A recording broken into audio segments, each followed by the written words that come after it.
各位网友，大家好，我是包明。这期话题我们来说一说美国和俄罗斯承诺不打核战争，但中国却更加危险。俄罗斯的总统普京和美国总统拜登呢，在瑞士日内瓦举行会晤以后，双方发布了美俄总统关于战略稳定的联合声明。这个声明提到，美国双方都认为核战争打不赢，也绝不能打，也就是说，拜登和普京都承诺互相不打核战争。美俄之间的这个声明呢，来得有些奇怪，背后有一些不可明说的动机。首先呢，拜登和普京呢在会面之前都声称不会发表联合声明，也不会签什么协议，但是会后忽然抛出一份联合声明。按照外交惯例，这种联合声明不可能是双方元首在会谈的时候临时起意一拍即合的，一定是之前双方在工作层面已经反复磋商好了的，连文字稿都拟好了，只等双方的元首会面签字确认。那么美国和俄罗斯之间为何都对此秘而不宣？其中的奥妙令人玩味吧。其次，美俄双方各拥有数千枚核弹头，足够互相摧毁好几次，早已达成所谓的核平衡。谁都知道相互之间打不起核战争，谁都知道核战争打不赢，也绝不能打。这也是东西方冷战几十年一直没有爆发热战的原因。但为什么美俄现在又把这种正确的废话又堂而皇之的再提一次，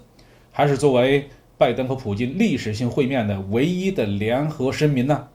在我看来，美俄之间的这个声明事先秘而不宣，事后废话连篇，其实是一种声东击西，暗度陈仓。其真实的目的恐怕是为了掩盖美俄之间的某种交易，关于核战争的交易，而这种交易一定会严重的影响到中国的国家安全。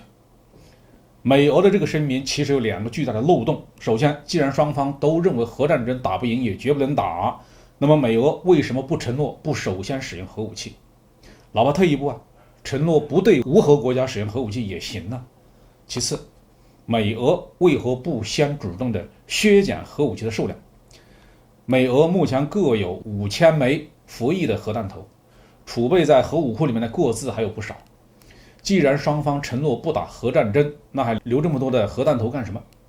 哪怕只保留1/10的量各自拥有500枚服役的核弹头也足以保证互相之间的核威慑了。所以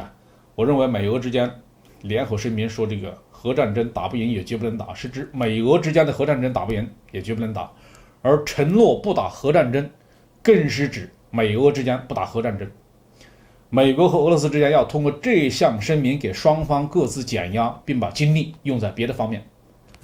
对美国来说，它的核武器瞄准的对象要从俄罗斯转向中国，因此急于和俄罗斯达成这样的一个协议，来卸掉部分来自俄罗斯方面的核武器的压力。美国现在将中国作为最大的战略竞争对手，虽然美国认为对华关系是合作、竞争、对抗并存，但这里面的合作是指符合美国利益的合作，而竞争呢，则是美国只能赢的竞争。一旦剧本不按照美国预想的走，那中美之间将会走向全面的对抗。美国历史上首次对中国进行过核讹诈，朝鲜战场上打不赢的时候，想个动用核武器。1958年炮打金门引发台海危机的时候，也曾经想对中国东南沿海进行核轰炸。中国即将拥有核武器前夕，美苏甚至想联手对中国的核基地进行外科手术式的核打击。虽然这些核威胁后来由于种种原因都未能实施，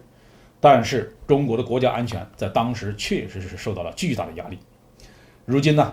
当美国将中国当成最主要的战略竞争对手，当无论在合作、竞争还是对抗中，中国的优势一点一点增加的时候，美国就会发现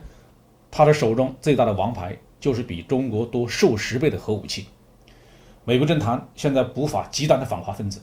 从和中国全面脱钩，到想强行取消中国持有的美国国债，到承认台湾独立，到妄想就新冠病毒向中国巨额索赔，等等等等，其背后的底气归根结底恐怕还是他庞大的核武库。在核武器方面呢，美国唯一忌惮的就是俄罗斯，所以拜登和普京会面特意发表了这么一个联合声明。这件事儿提醒我们，这个世界的法则还是丛林法则，归根结底还是认硬实力的。这也难怪环球时报的主编胡锡进2次大声疾呼中国核武库要扩容，要让中国的核导弹数量多得让美国的精英们一动与中国军事对抗的念头就瑟瑟发抖。只有这样，中国才可以从容不迫地积极与美国管控分歧，避免各种擦枪走火。好，今天话题就说到这儿。